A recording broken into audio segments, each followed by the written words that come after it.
Le nombre de cas d'ingestion de piles augmente régulièrement ces dernières années.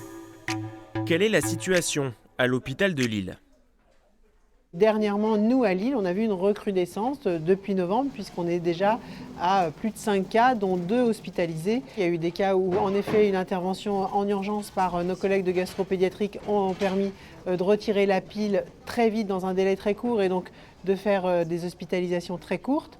Et puis, il y a eu des cas évidemment beaucoup plus graves, où on a des enfants qui sont hospitalisés depuis plus d'un mois. Pourquoi ces piles sont-elles dangereuses pour l'organisme? Cette pile, elle se met en marche toute seule une fois qu'elle est bloquée dans l'œsophage. Et le fait qu'elle soit bloquée comme ça entraîne une électrolyse qui entraîne la création localement de produits caustiques et donc qui s'auto-entretiennent avec une brûlure qui s'auto-entretient même si la pile est retirée une fois qu'on a passé un certain délai. C'est pour ça que c'est très important de venir très vite si on pense qu'il y a une ingestion. Comment limiter les risques? Tous les jouets de moins de 3 ans sont normalement très sécurisés, donc il faut vérifier en effet tout simplement que ce qui est la sécurité de la boîte à piles fonctionne, elle est en bon état, elle n'est pas cassée. Et puis il faut surtout ne jamais changer ses piles devant ses enfants pour qu'ils n'aient pas l'impression que ce soit anodin et sécuriser évidemment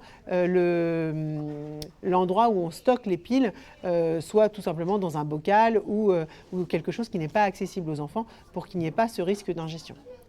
Au moindre doute, il faut se rendre aux urgences au plus vite. Les premières lésions apparaissent en à peine un quart d'heure.